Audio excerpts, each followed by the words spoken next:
안녕하세요. 시험 보시느라고 대단히 고생하셨습니다. 자, 이번 시험은 전체적으로 민법이나 회계가 좀 쉬웠고 시설 개론이 어려웠다 이렇게 얘기하고 있습니다. 나쁜 놈들이죠. 한 해에 한 번씩 돌아가면서 이렇게 속을 새깁니다. 작년에는 회계로 속을 새기더니 금년에는 또 시설 개론으로 참 여러분들의 마음을 아프게 하는, 제가 생각할 때 점잖은 사람이 욕은 할 수 없고 그냥 젠장 이렇게 얘기하고 싶습니다. 그지 같은 놈들.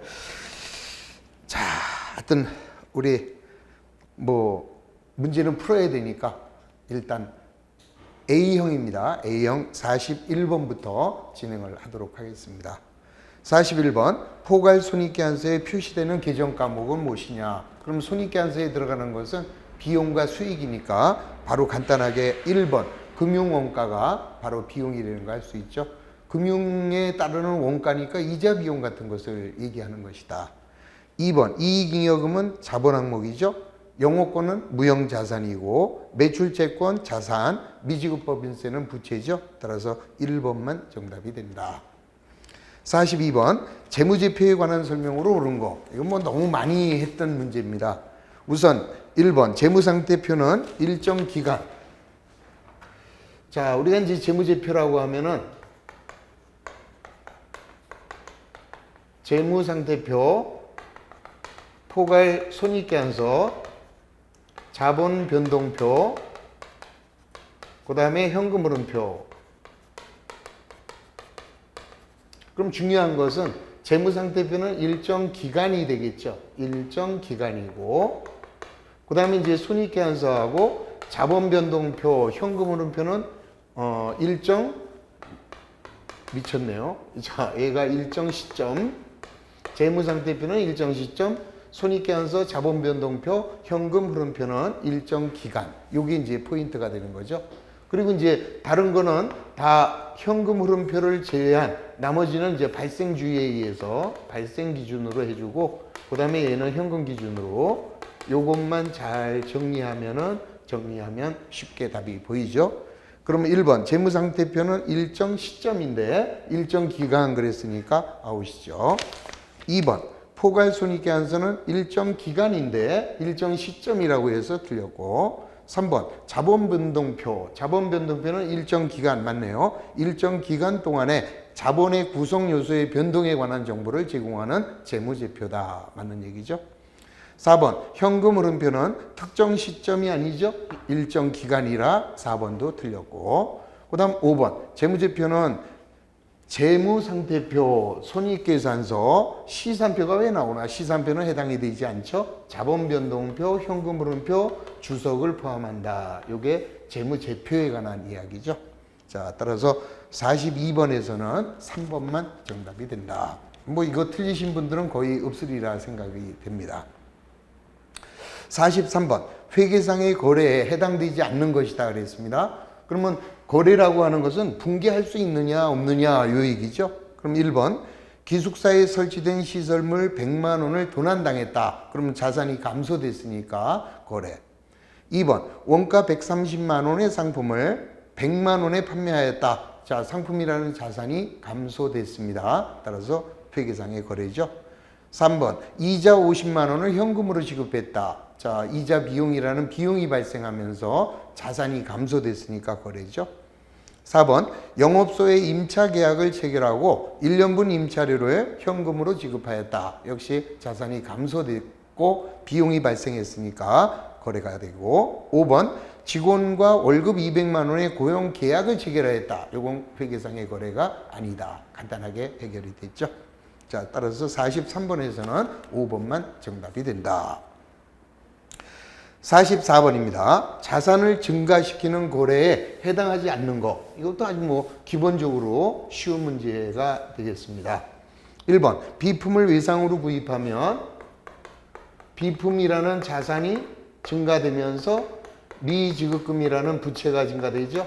자, 자산이 비품 늘어났습니다. 2번 2번 차입금의 상환을 면제받았다. 차입금을 면제받았으니까 차입금이라는 부채가 감소되죠. 그 다음에 부채를 면제받았으니까 채무 면제 이익이라는 수익이 발생하죠. 그러면 여기서는 부채가 감소되고 여기는 수익이 발생하니까 따라서 2번은 자산의 증가가 아니다. 3번 주주로부터 현금을 출자받으면 자 현금이라는 자산이 증가되면서 자본이 늘어나겠네. 자본이 늘어난다. 자산의 증가가 이루어졌죠. 4번 은행으로부터 현금을 차입하였다. 현금이라는 자산이 들어오면서 은행에서 빌렸답니다. 따라서 차입금이라는 부채가 증가되면 역시 자산이 증가되었다. 5번 이자를 현금으로 수령하면 현금이라는 자산이 증가됐고 이자 수익이라는 수익이 발생했다. 따라서 역시 자산의 증가. 따라서 정답은 2번만 정답이 되는 것을 간단하게 해결할 수 있죠. 이렇게만 나오면 굉장히 쉬운 문제죠. 45번입니다. 다음의 자료로 계산한 단기의 총포괄이 이건 뭐 딱 보는 순간에 3단계 바로 접근하면 되죠. 자, 3단계로 접근을 해보면 APK K 플러스 마이너스 K1 그 다음에 APK 자, 요거는 이제 기초 여기는 기말 이렇게 되겠습니다. 그러면 기초의 자산은 550만 원이고 그 다음에 기초의 부채는 300만 원이다. 그러면은 기초의 자본은 250만 원이 되겠네. 자, 그 다음에 기말의 자산은 750이고 기말의 부채는 300이면 450만 원이 요게 이제 기말의 자본이 된 거죠. 그 다음에 이제 자본의 변동만 보면 원래 있던 기초 자본이 250만 원이었는데 여기에 유상으로 50만 원을 증자했대. 감소는 없습니다. 그러면 수정된 기초 자본은 300. 그러면 이 300이 얼마가 됐어요? 450만 원으로 바뀌었으니까 결국 자본 재무상태표에서 늘어난 요게 바로 총포괄이익이 되는 거죠. 자, 그래서 간단하게 단기의 총포괄이익은 150만 원이 정답이 되는 것을 간단하게 구할 수 있었습니다.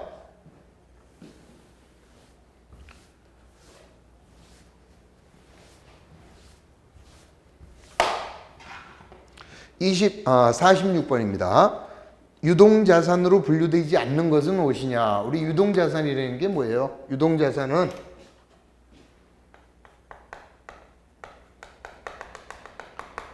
결산일, 재무상태표 일로부터 결산일로부터 1년 이내 또는 정상 영업주기 내에 현금으로 전환되는 것을 현금으로 전환할 수 있는 것을 우리는 유동자산 이렇게 얘기했죠. 중요한 것은 결산일이라는 거하고 1년 기준 정상 영업순환주기 기준 이 두 가지만 잘 생각하시면 되겠죠. 자, 1번 기업의 정상 영업주기 내에 실현될 것으로 예상되는 자산. 오케이. 그 다음 주로 따라서 이 결산일로부터 1년이니까 주로 어떻게 되겠어요? 단기 매매 목적으로 보유하고 있겠죠. 3번 보고기간 후 12개월 이내. 그러면 결산일이 보고기간이니까 그때부터 12개월이면 1년이겠죠. 자, 1년은 12개월이에요? 13개월이에요? 따라서 3번 보고기간 후 12개월 이내에 실현될 것으로 예상되는 자산도 유동자산이다. 4번 현금이나 현금성 자산으로서 교환이나 부채 상환 목적으로 사용에 대한 제한기간이 보고기간 후 자, 결산일로부터 12개월이 안 된다. 12개월 미만이니까 당연히 유동자산에 해당이 되겠죠. 그럼 답은 뭐 5번이겠네. 볼 것도 없이 5번에다 동그라미. 왜 틀렸나 볼까요? 자, 여기는 뭐야? 정상 영업주기나 또는 보고기간 후 12개월 이내에 소비할 의도가 없대. 그러면 1년 이상 갖고 있겠다라고 했기 때문에 그거는 비유동자산으로 분류를 해야 되겠죠. 자, 간단하게 46번은 5번이 정답이 되는 것을 알 수 있습니다. 다음 처음부터 아주 이번 시험 문제는 회기가 처음부터 아주 쉬웠어요. 그래서 처음에 문제 풀 때 상당히 기분이 좋으셨으리라 이렇게 생각을 합니다. 47번 재무제표 요소의 인식에 관한 설명으로 옳지 않은 거. 이건 뭐 너무 많이 했던 거죠. 자, 우선 이 재무제표 요소의 인식, 우선 자산의 인식을 보면 자산은 미래의 경제적 효익이 기업에 유입될 가능성이 높고 해당 항목의 원가나 또는 가치를 신뢰성 있게 측정할 수 있을 때 인식한다. 당연한 얘기죠. 자, 그 다음 부채도 마찬가지에 현재 의무의 이행에 따라 경제적 효익을 갖는 자원의 유출 가능성이 높고 또 금액을 객관적으로 신뢰성 있게 측정할 수 있을 때 인식. 오케이.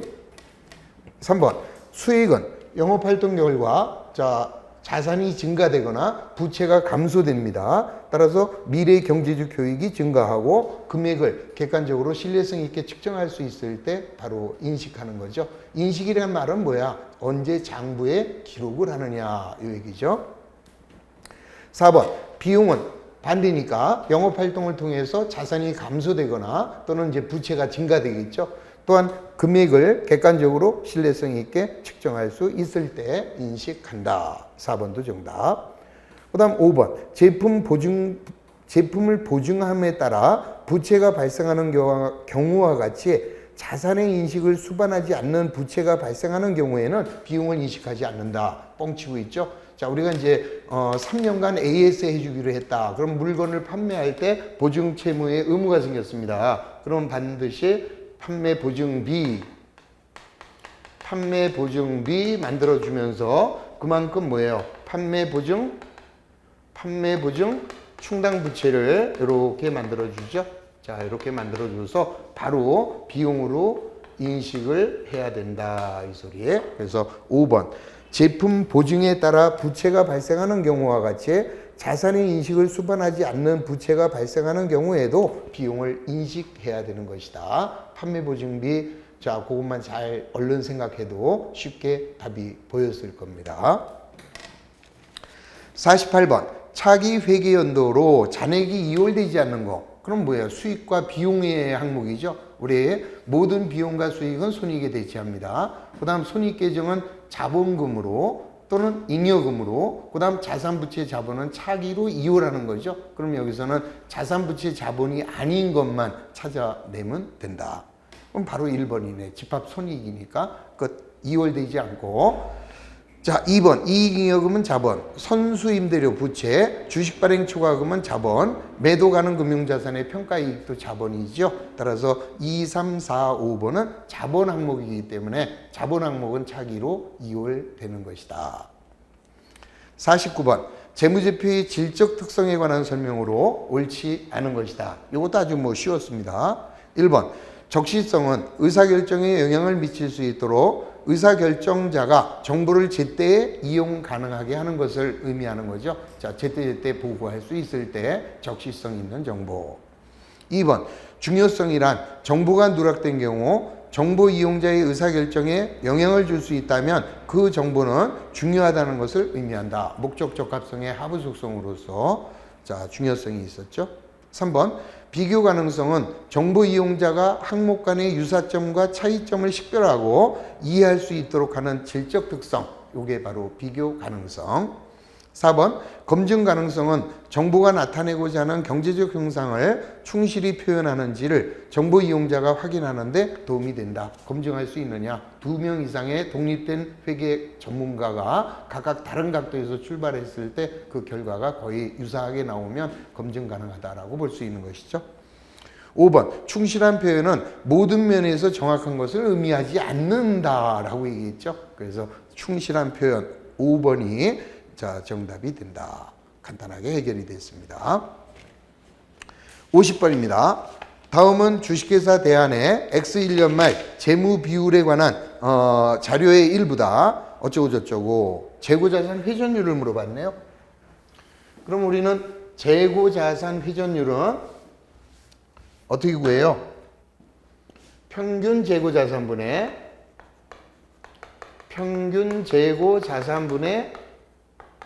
매출 원가. 요게 이제 재고자산의 회전율이 되는 것이죠. 그러면 평균 재고자산을 구해야 되는데 여기 재고자산이면 T자 그려주면 되죠. 자, 재고자산 계정을 그려주면, 자, 여기가 이제 기초가 되겠고, 매입이 되겠고, 여기서 기말을 빼면 매출 원가 이렇게 나옵니다. 자, 주어진 조건, X1년도 기초의 재고자산은 8만 원이다. 자, 그 다음에 X1년 말 유동부채는 12만 원이고 매출원가가 35만 원이다. 매출원가 35만 원. 그럼 이제 먼저 기말을 구해야만이 평균 재고자산을 산출할 수가 있다. 그런데 맨 위에 뭐로 나왔어요? 유동비율이 나왔죠? 그러면 유동비율이라고 하는 것은 유동부채분의 유동자산. 그 다음에 이제 당좌 비율이 또 주어졌습니다. 당좌 비율은 유동부채분의 당좌자산.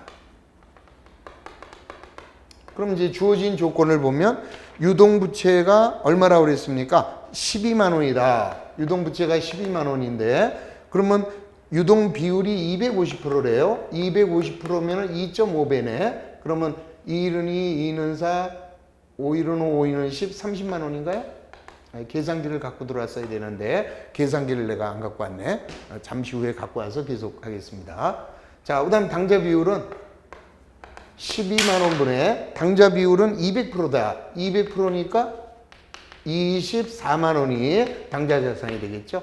자, 그러면 이제 유동자산이 30만 원인데 당좌 자산이 24만 원이다. 그러면 유동자산이라는 것은 당좌 자산 플러스 재고 자산 이렇게 이루어지죠.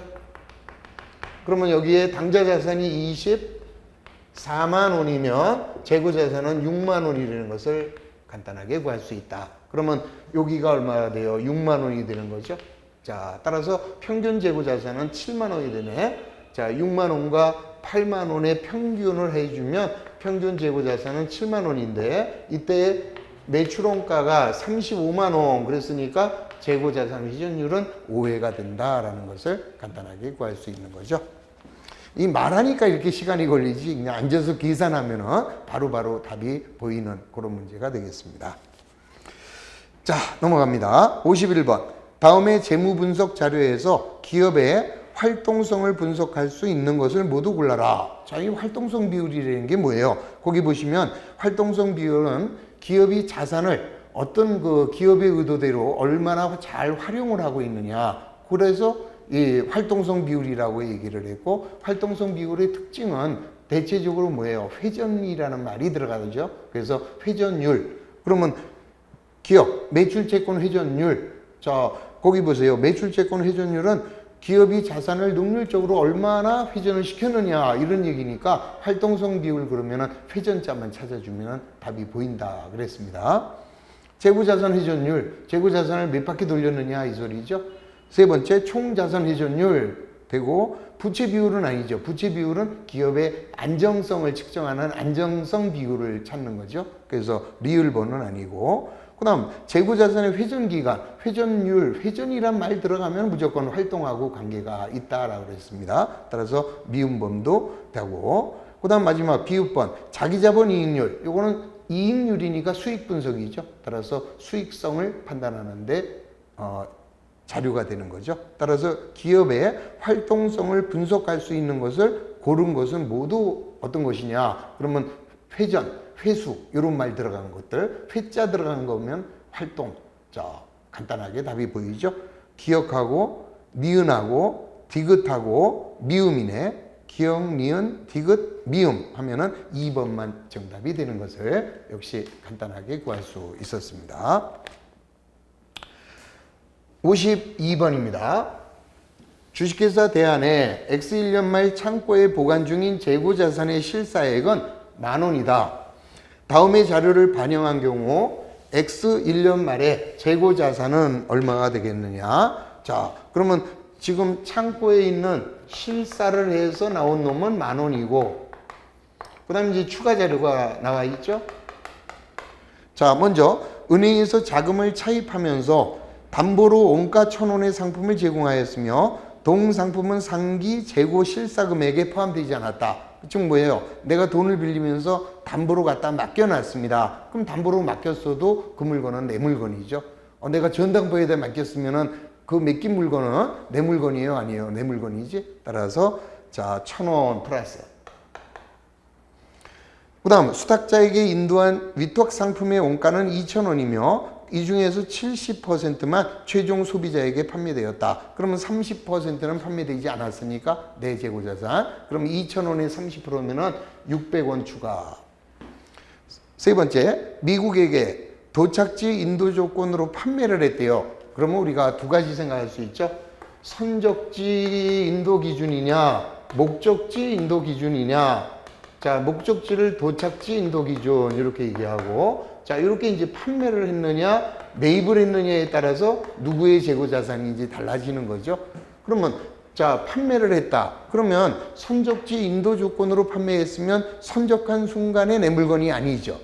그런데 도착지 인도 조건으로 판매했다면 도착해야 소유권이 넘어가니까 아직까지는 내 재고 자산으로 봐야 되겠죠. 자, 따라서 도착지 인도 조건으로 판매한 금액이 3,000원 이렇게 나왔으니까 3,000원도 우리 회사의 재고 자산이 되는 거다. 만약에 이 문제에서 주식회사 미국에게 선적지 인도 조건으로 판매했다. 그러면은 이미 팔린 거니까 내 재고 자산이 아니다. 이런 얘기죠. 자, 따라서 요거 다 더해주면 14,600원. 14,600원이 자, 우리 회사의 정확한 기말 재고액이 되는 것이다. 4번이 정답이죠. 넘어갑니다. 53번. 자, 우리 그 소매재고조사법 여태까지 한 번도 안 나왔습니다. 근데 나올 거다 내가 3년 전부터 얘기를 했는데 나왔고, 또 나온다면 굉장히 쉽게 나올 거다 이런 얘기를 했었죠. 인상, 인하 이런 거 안 나오고 가장 간단하게 기본적인 것이 나올 거다. 여러 번 연습을 했었습니다.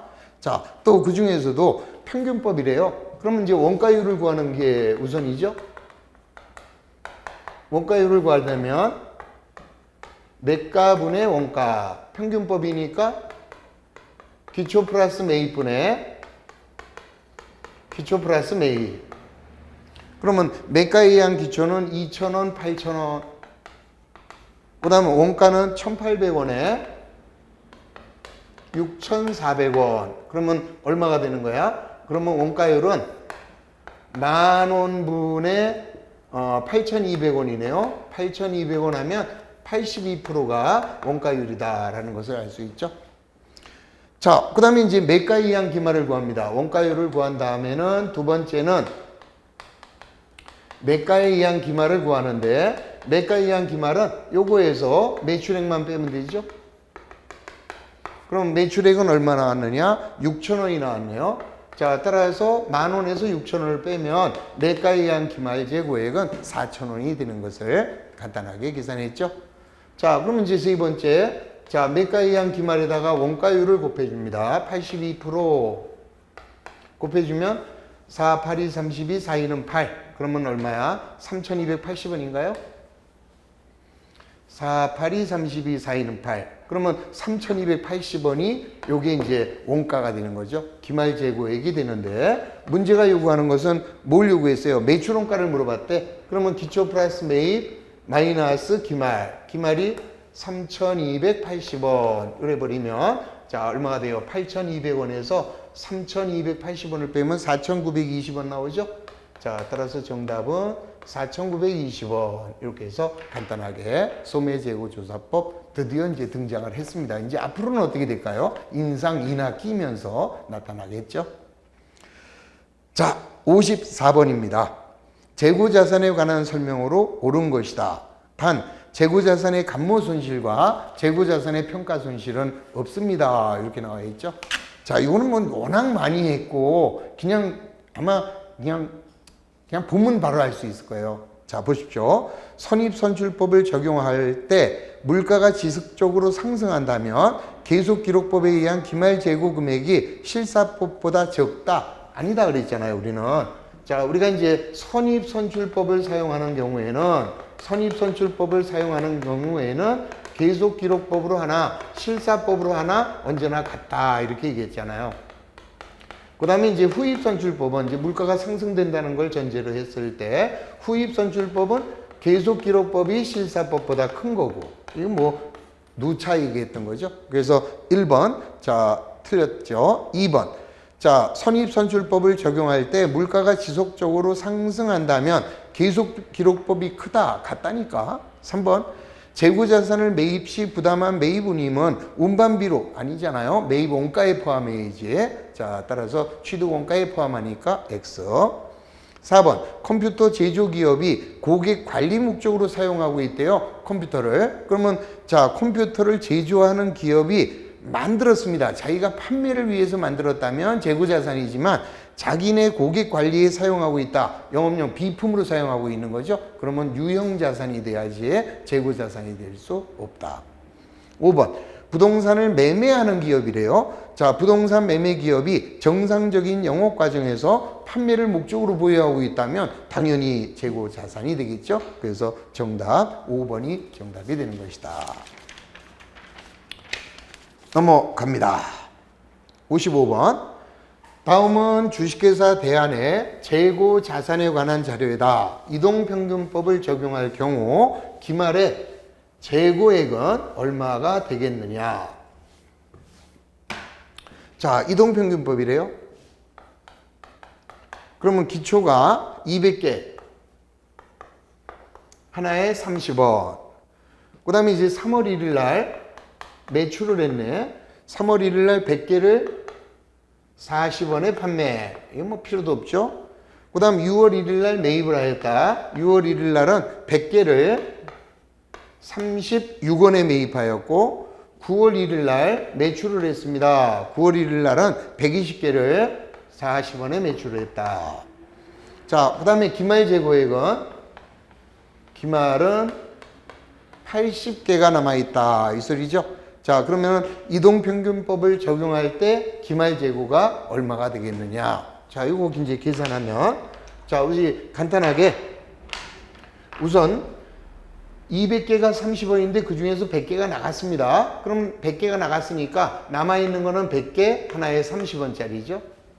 그런데 6월 1일 날 100개를 사왔으니까 이제 200개가 되는 거죠. 자, 200개가 얼마가 됩니까? 자, 100개가 30원이면 3,000원이고 그 다음 100개가 36원이면 3,600원이면 6,600원이 되나요? 자, 6,600원이니까 하나에 33원이 되겠네. 자, 그러면 그 중에서 120개가 33원 나갔고 남아있는 것도 역시 내나 33원으로 남아있겠네. 그러면 8324, 8324, 2,640원. 요게 기말 재고, 이동평균법에 의한 기말 재고 자산이 되는 것이다. 아주 간단하게 뭐 해결이 되는 그런 문제가 되겠죠. 56번입니다. 주식회사 대안은 X1년 초에 토지를 10만 원에 취득했고 재평가 모형을 적용하여 매년 말 재평가하고 있다. 동토지의 공정가치가 다음과 같을 때 X2년도 단기 손익으로 인식할 재평가 손실은 얼마가 되겠느냐. 이것도 아주 간단했죠. 자, 먼저 토지를 얼마에 샀다?